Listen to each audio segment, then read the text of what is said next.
오순절 후 9번째 주일 우리에게 주신 하나님의 말씀 보겠습니다. 신약성경 요한복음 6장 1절에서 15절까지의 말씀입니다. 신약성경 152면에 나와 있는 요한복음 6장 1절로 15절까지의 말씀 한 절씩 교독하겠습니다. 제가 먼저 읽습니다. 그 후에 예수께서 디베랴의 갈릴리 바다 건너편으로 가시매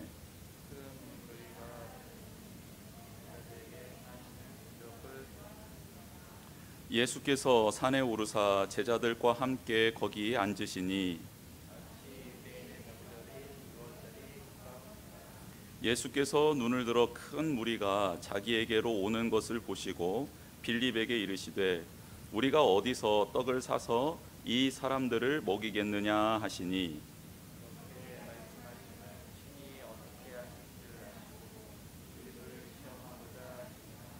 빌립이 대답하되 각 사람으로 조금씩 받게 할지라도 200데나리온의 떡이 부족하리이다.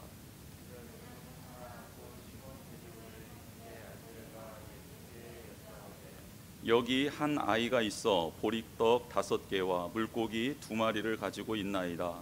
그러나 그것이 이 많은 사람에게 얼마나 되겠사옵나이까.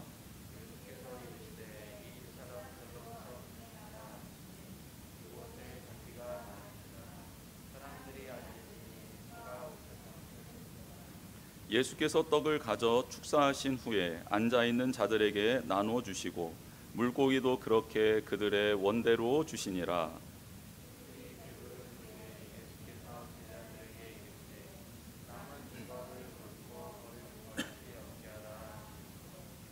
이에 거두니 보리떡 5개로 먹고 남은 조각이 12바구니에 찼더라.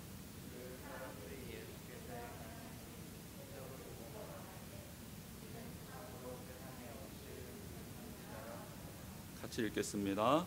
그러므로 예수께서 그들이 와서 자기를 억지로 붙들어 임금으로 삼으려는 줄 아시고 다시 혼자 산으로 떠나 가시니라. 아멘. 네, 우리 온라인으로 함께 참여하고 있는 우리 성도님들 이렇게 보니까 다 보이네요.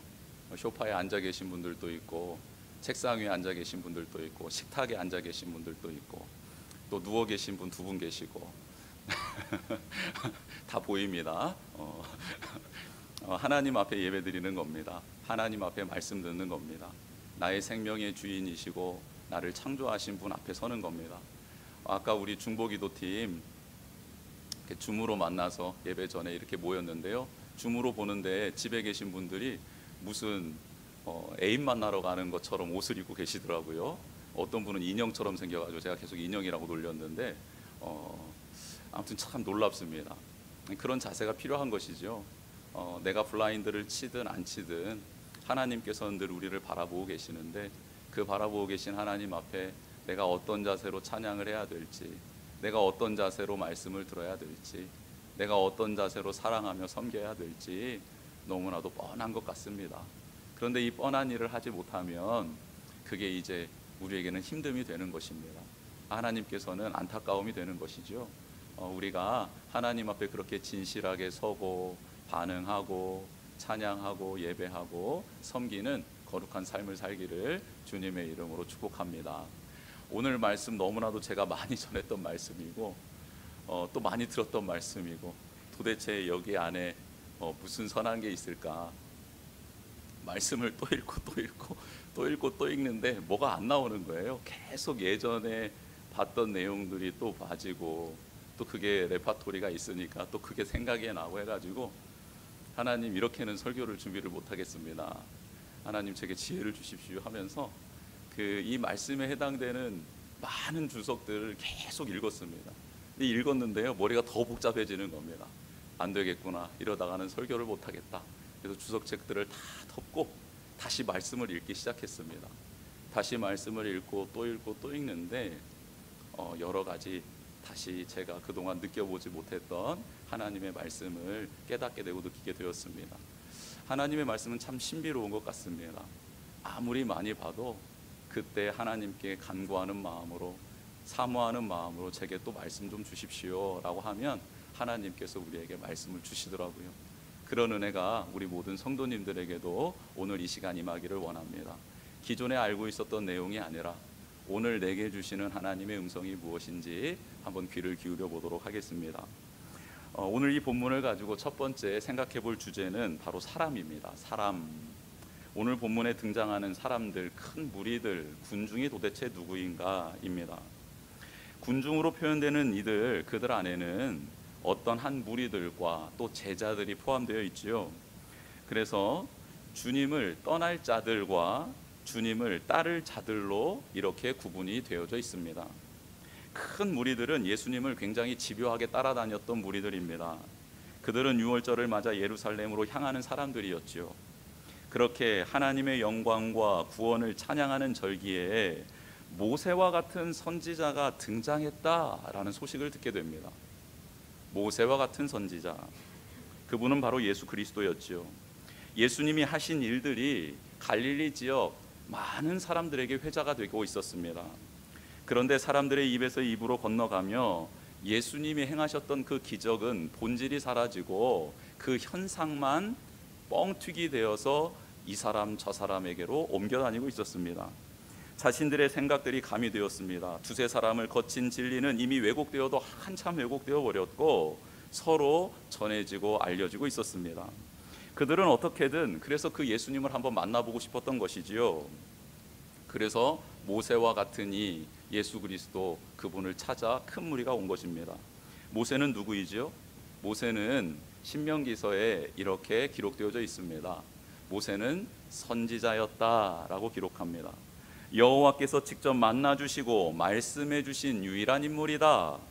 그리고 여호와께서 그를 이스라엘 백성이 종살이하던 애굽으로 보내셨고 바로와 그의 모든 신하와 그의 모든 땅에 이적과 기적을 행하게 하신 거룩한 사람이었다라고 기록합니다. 하나님의 큰 권능과 위엄을 애굽 사람들과 이스라엘 백성 앞에서 행하게 하신 특별한 인물이 모세 아니었습니까? 그런 모세가 한 가지 예언을 했습니다.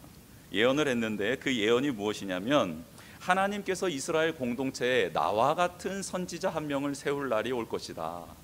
그러면 그 사람의 말을 들어라.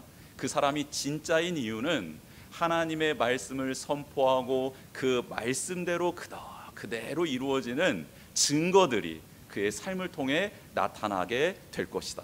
그것을 보게 되면 그 사람은 하나님이 나와 같이 세운 선지자라 너희들이 믿고 그 말을 따라야 된다. 따르지 아니할 때에는 하나님의 말을 거역하는 것이 될 것이다 라고 모세가 신명기서에 예언을 해놓은 대목이 있습니다.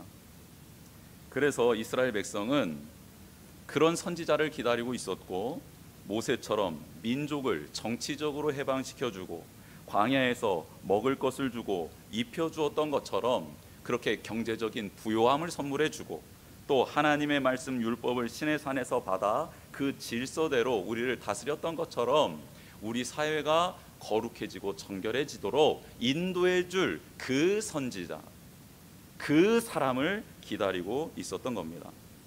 그렇게 제2의 출애굽을 단행해줄 지도자를 필요로 하며 갈망하고 있었던 그들 앞에 예수님이 떡하니 나타난 겁니다. 그래서 예수님을 따르며 로마의 압제로부터 벗어나고 힘들게 살아가고 있는 우리의 의식주를 해결해 주시고 또 사회적으로 거룩함을 회복시켜 주십시오 라고 예수님께 매달리고 있는 겁니다. 오늘 본문을 통해서 특별히 사복음서에 모두 기록되어 있는 이 표적을 통해서 주님께서는 우리에게 도대체 무엇을 말씀해 주고 있는지 그런 내용 한번 잘 살펴보았으면 좋겠습니다. 여러분, 오늘 이 빈들에서 예수님께서 많은 무리를 먹이셨던 이 장면은 어떤 장면과 이렇게 오버랩이 됩니까? 모세가 출애굽한 이스라엘 백성을 광야로 데려갔을 때 그 광야에서 하나님이 그들에게 만나를 먹이시며 그들의 필요한 양식을 채워주셨던 장면과 매우 흡사하지 않습니까? 그래서 이렇게 놀라운 일을 경험했던 이 빈들에 모였던 군중들은 정말 모세 맞구나 확인을 한 겁니다. 이런 빈들에서 아무것도 없는 곳에 우리에게 먹을 것을 주시다니 정말 모세가 말한 그 선지자로구나 그렇게 고백했던 것이죠. 그래서 서로 이야기를 합니다.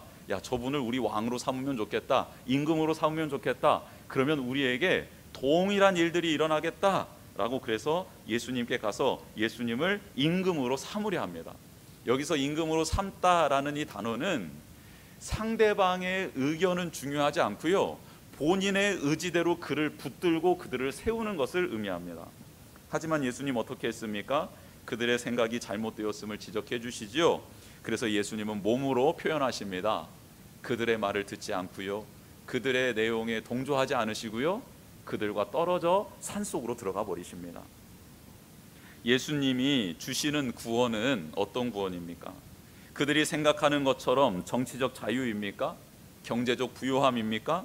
사회적 안정입니까? 아닙니다. 그런 것들은 일시적인 거고 또 언제든지 뒤바뀔 수 있는 것이죠. 그런 것들로 그 백성들은 구원받을 수 없습니다. 그래서 예수님은 그들의 마음을 아시고 그들의 뜻을 아시고 그 자리를 피하신 것이지요.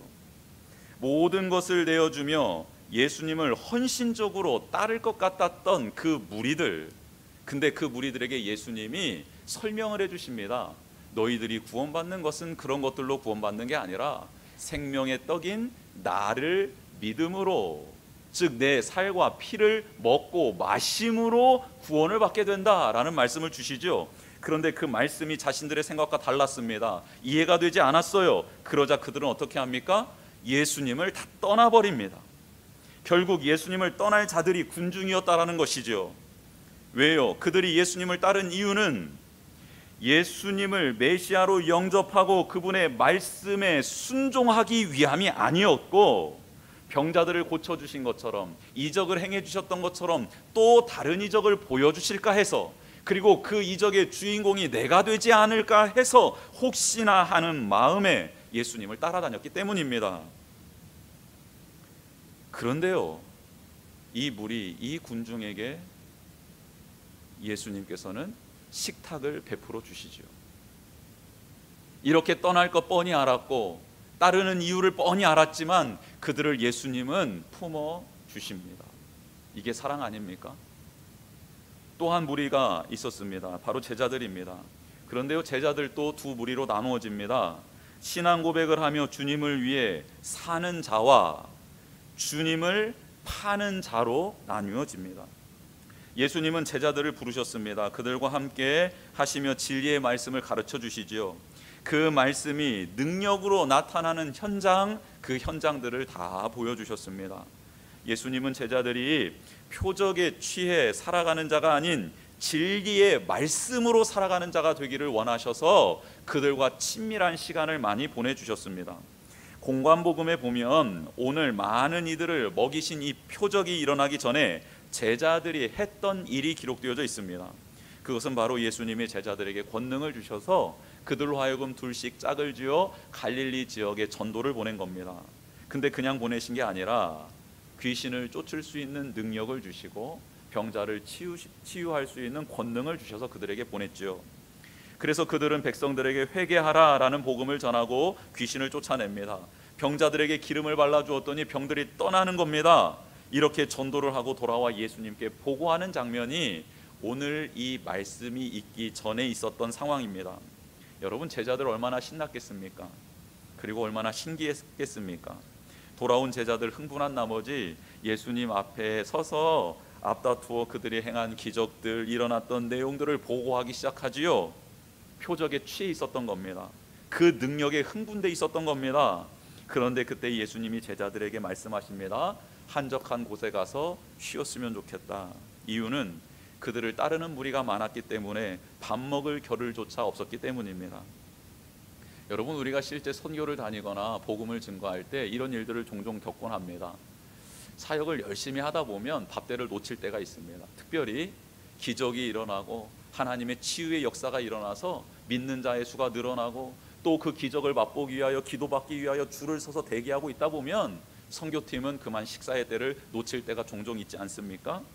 마치 제자들도 그런 상황에 처해 있었던 겁니다. 하지만 주님은 그들이 이런 기적과 이적으로 흥분된 신앙생활을 하지 않기를 원하셨던 겁니다. 많은 무리의 환호와 인정에 취해 살아가는 것이 신앙생활이 아님을 그들에게 알려주고 싶었던 것이죠. 그래서 한적한 곳으로 이동해 오신 겁니다. 많은 사람들이 살고 있었던 갈릴리 바다 서쪽이 아닌 갈릴리 바다 동쪽으로 건너오신 장면이 오늘 말씀의 시작입니다. 그리고 제자들을 데리고 산으로 오르시지요. 여기서 오르다라는 것은 꽤 높은 산을 오르다라는 단어의 뜻을 가지고 있습니다. 한적한 곳으로 높은 산으로 오르신 이유가 무엇일까? 제자들을 데리고 왜 산을 찾으신 걸까? 무리와 떨어져 있는 곳을 찾아 떠나신 겁니다.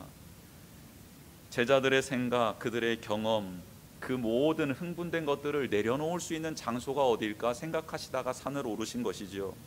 그리고 또한 그 산은 그래서 하나님의 음성을 들을 수 있는 곳, 하나님의 뜻을 깨닫기 위한 좋은 장소였던 겁니다. 항상 예수님께서는 산에 오르실 때마다 놀라운 일들을 경험하곤 하셨습니다. 또 제자들에게 보여주시곤 하셨지요. 상징적인 의미도 있지만 영적인 원리이기도 합니다.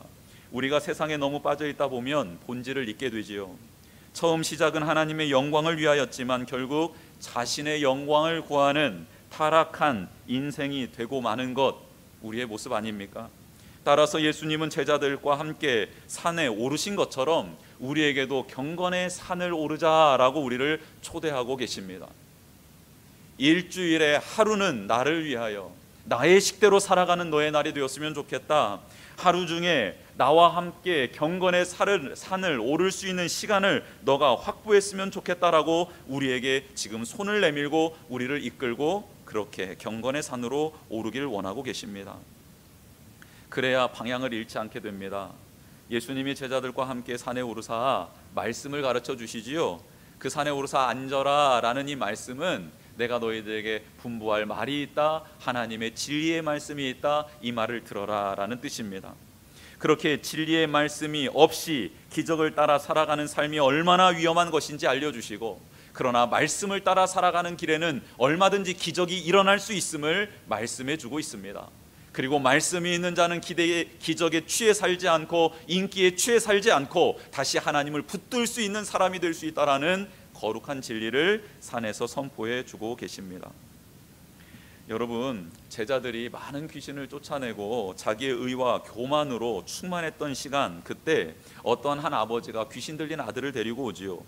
지난날 병을 고쳐줬던 가락이 있어서 똑같이 선포합니다. 똑같이 축기의 사역을 감당하고 있습니다. 그런데 이상하게 그 아버지가 데려온 아들의 귀신이 쫓겨나지 않은 겁니다.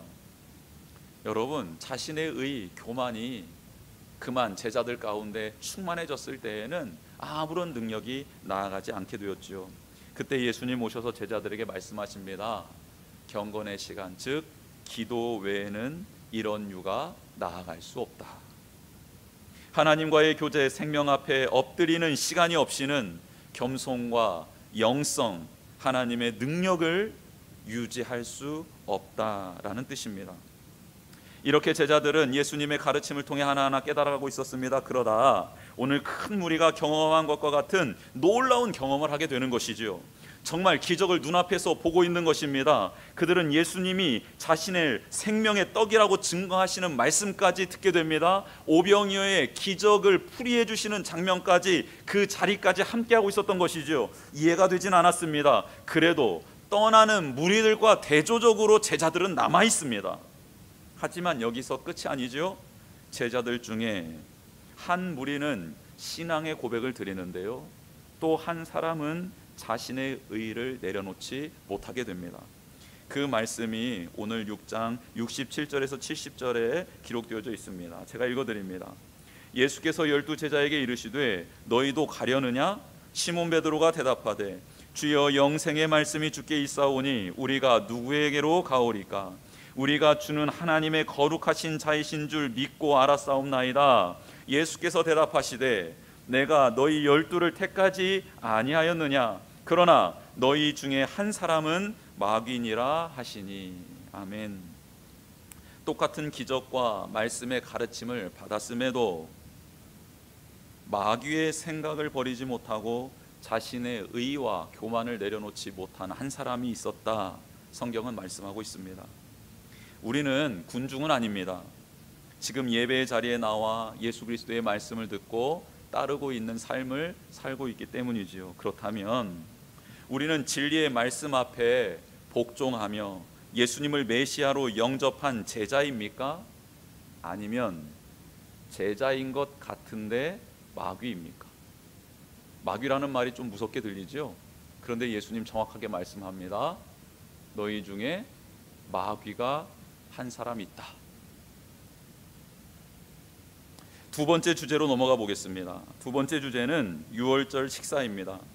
요한복음에는 공관복음에 나오는 성찬 제정의 말씀이 따로 기록되어져 있지는 않습니다. 대신 오늘 본문의 표적을 시작으로 예수님이 자신을 생명의 떡이다 라고 가르쳐 주시는 말씀이 쭉 기록되어져 있습니다. 요한은 많은 무리를 빈들에서 먹이신 이 표적을 통해 유월절 식사 때 말씀하신, 공관복음에서 말씀하신 제정의 말씀이 이 안에 포함되어 있다라고 설명하고 있습니다. 오늘 본문 10절에 사람들로 앉게 하라라는 그 말씀은 바로 식사를 할 수 있도록 기대어 눕게 하라라는 뜻의 단어가 쓰였습니다.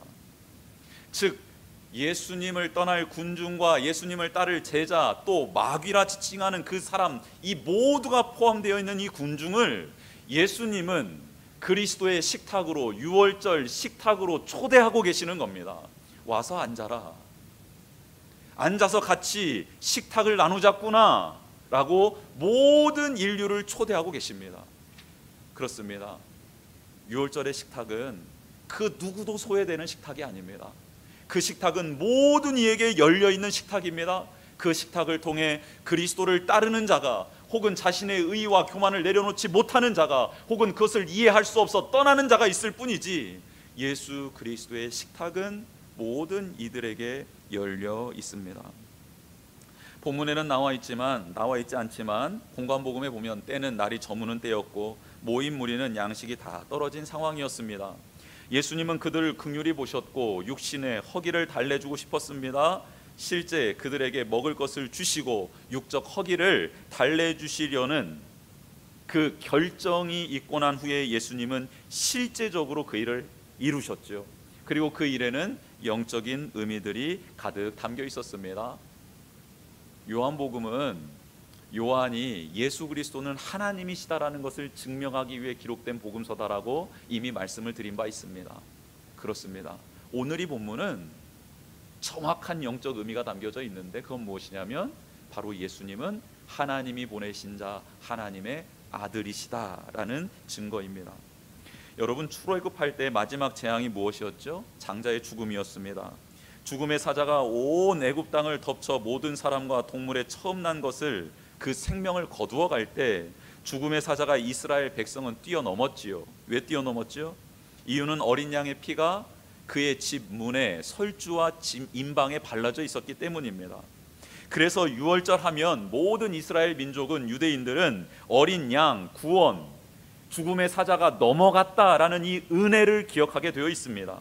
그런 특별한 날, 그 절기를 기념하여 예수님께서 지금 모든 이들에게 식탁을 베풀고 계십니다. 육신의 생명을 위해서 떡이 필요하듯 영생을 위해서는 예수님을 먹어야 한다라는 이미지를 사용하고 계시는 겁니다. 즉 예수 그리스도를 실질적으로 영접해야 된다. 머리로만 아닙니다. 마음으로만 아닙니다. 전 인격적으로 마치 먹었을 때 우리의 생각과 우리의 배 안에서 일어나는 어떤 작용들과 우리의 실질적인 육신의 에너지가 생겨나는 것처럼 이렇게 예수 그리스도를 먹어야 된다, 영접해야 된다, 전 인격적으로 받아들여야 된다라고 말씀하고 계시는 것, 이게 바로 오병이어의 기적의 영적 의미입니다. 여러분, 벳세다 지역에서 벌어지고 있는 이 일, 벳세다 지역의 출신이었던 빌립에게 예수님이 질문하십니다. 지금 이 많은 무리에게 떡을 먹이고 싶은데 어디서 이 많은 사람들을 먹일 수 있는 것을 살 수 있겠느냐? 그 지역을 훤히 알고 있었던 빌립에게는 너무 쉬운 답이었습니다. 예수님은 분명 어디서 사면 좋겠느냐라고 묻습니다. 어디서가 이 질문의 핵심입니다. 여러분, 우리는 예수님의 질문을 받을 때, 말씀을 받을 때 그 핵심을 간파할 수 있는 지혜를 달라고 기도해야 될 줄 믿습니다. 무슨 말씀인지 깨닫게 해달라고, 알게 해달라고 간구하는 우리가 되길 원합니다. 여러분, 이 많은 무리, 지금 이 많은 사람이 식사 대형으로 앉혀 있습니다. 비스듬히 다 누워 있습니다. 이제 먹을 거 달라는 것이죠. 예수님이 그렇게 앉으라고 명령하셨기 때문에 앉은 것 아닙니까? 그런데 그 사람을, 남자들만 이렇게 숫자를 헤아려 봤더니 5천 명인 겁니다. 여러분, 이 사람을 먹일 떡을 지금 어디서 구해야 합니까? 어디서 구해야 될까요? 어느 방앗간을 찾아가야 됩니까? 어느 뷔페집을 찾아가야 됩니까? 도대체 누가 이 많은 무리를 먹일 수 있겠습니까? 음식을 만들어낼 수 있겠습니까? 필립은 말하죠. 한 입씩 베어 물어도 200데나리오너치의 떡을 사도 부족할 판입니다라고 말을 하죠. 여러분, 일어날 수 없는 일, 가능하지 않습니다라고 말하는 겁니다. 여러분, 시내산에서 하나님의 언약을 받은 후에 이스라엘 백성이 가나안 땅으로 들어가는 여정이 시작됩니다. 그렇죠? 시내산에서 말씀을 딱 받고, 이제 말씀을 받고 행진을 하기 위해서 딱 그 진 배치를 하고 이제 걸어가기 시작하지 않습니까? 근데 걸어가자마자 얼마 지나지 않아 백성들이 원망을 합니다. 고기 먹고 싶다고 막 원망을 하죠. 그랬더니 하나님이, 그럼 내가 고기 먹여줄게, 모세에게 말씀해 주십니다. 모세가 너무 힘들어서, 하나님 저 여기서 이제 그만 죽고 싶습니다 막 이랬거든요. 그랬더니 모세가 그 말씀을 듣고 하나님이 내가 이들 질리도록 내가 먹일 거다, 내가 한 달 동안 먹일 거다 이렇게 말씀하셨고, 하나님도 막 좀 이렇게 격하셨나 봐요. 내가 얘네들 고기를 쏟아낼 때까지, 막 토할 때까지 먹일 거야 막 이렇게 말씀하신 거예요. 그랬더니 모세가 그 말씀을 듣고 뭐라 반응하신지 압니까? 모세가 이렇게 대답을 합니다. 하나님께, 이 백성의 보행자가 60만 명입니다. 남자만 60만 명이라는 거예요. 주의 말씀에 한 달 동안 고기를 주어 먹게 하겠다 하시오니 그들을 위하여 양떼와 소떼를 잡은들 조카오며 바다의 모든 고기를 모은들 조카오리까 라고 이렇게 말을 합니다. 이 말 굉장히 맞는 말이죠. 모세 맞는 말 했습니다. 모세 합당한 의의를 제기했습니다. 정말 이 많은 민족을 어떻게 먹이시겠다라는 겁니까? 도대체 무슨 수가 있으십니까 하나님? 이렇게 했더니 하나님이 모세에게 대답을 해주십니다. 그 대답이 뭐냐? 다음과 같습니다. 여호와께서 모세에게 이르시되 여호와의 손이 짧으냐? 내 손이 짧으냐?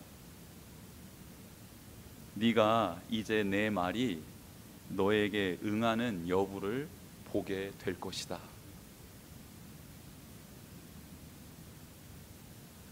설명이 나와 있지 않습니다. 방법이 나와 있지 않습니다. 내가 말했잖아, 나잖아, 모세야 내가 한 말이잖아. 이게 끝입니다. 오늘 예수님께서 빌립과 우리에게 제안한 내용이 있습니다. 아무개야, 이 큰 무리 먹을 떡 어디서 구하면 좋겠니?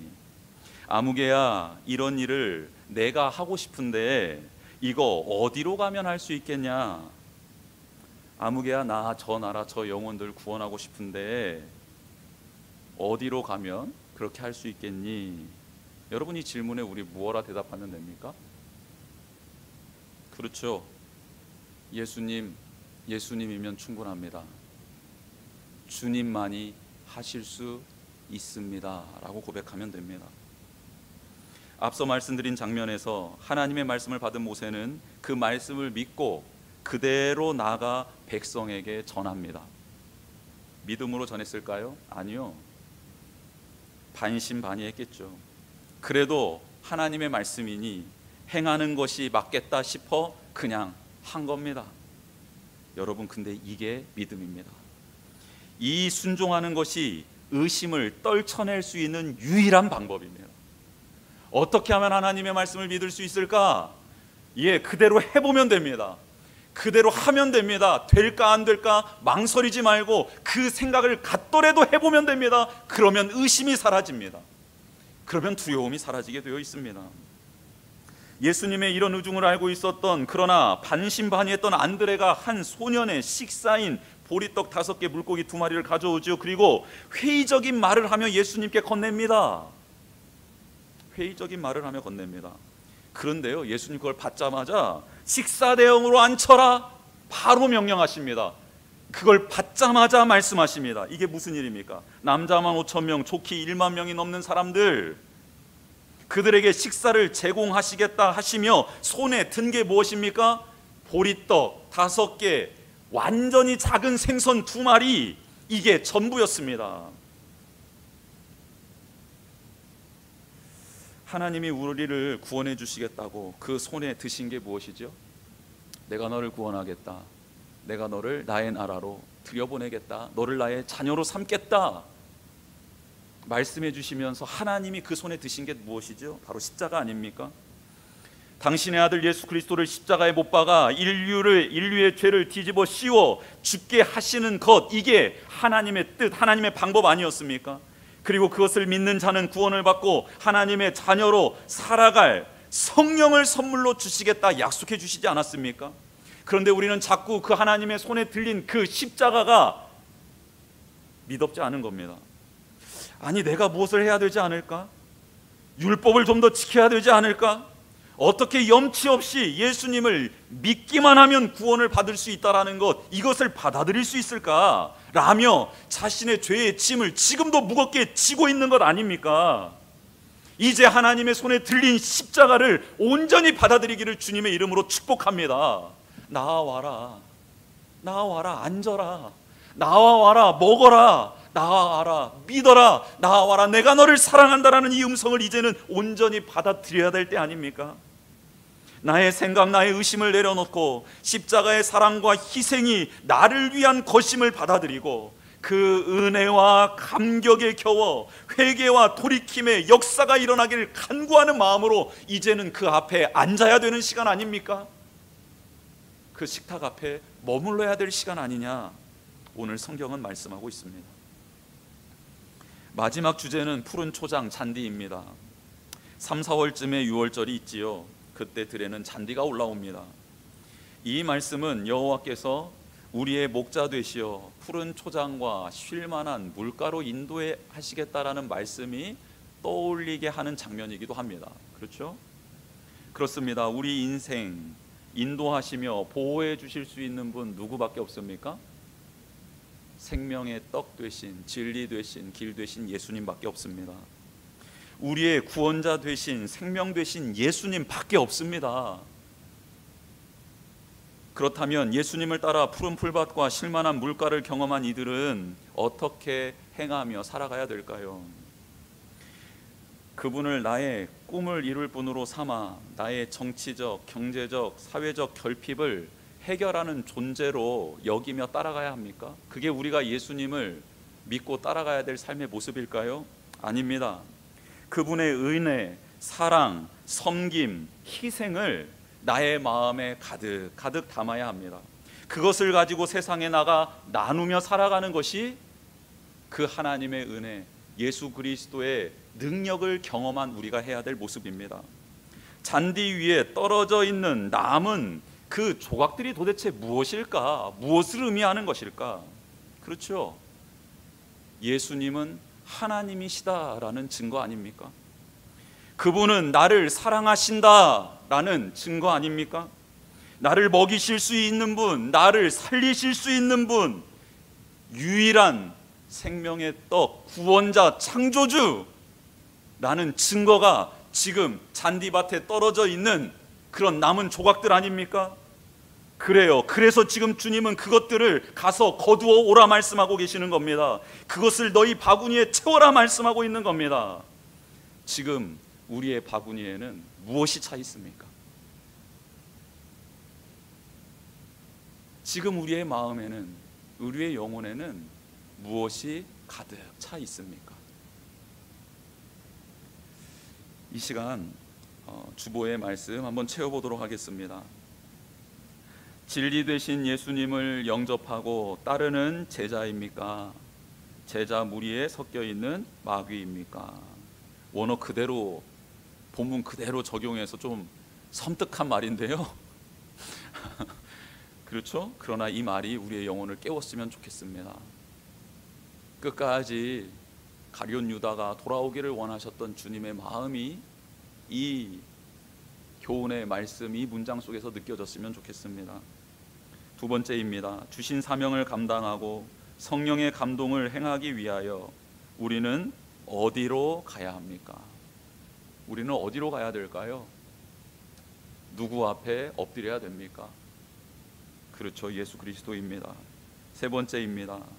나의 바구니에는 무엇이 채워져 있습니까?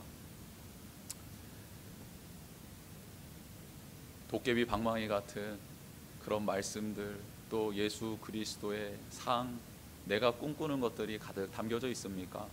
아니면 예수님은 하나님이시고 예수님은 나를 사랑하시고 나를 살리시는 분, 그리고 나를 통해, 이 미천한 나를 통해 하나님의 나라를 세워가시고자 하시는 그 거룩한 열망들이 그 바구니 안에 담겨져 있습니까? 주님, 그리고 주님의 삶, 주님의 인격, 주님의 열매가 우리의 바구니에 담겨져 있기를 주님의 이름으로 축복합니다. 이 시간 같이 찬양하며 나아가겠습니다. 주 품에 품으소서, 능력의 팔로 덮으소서.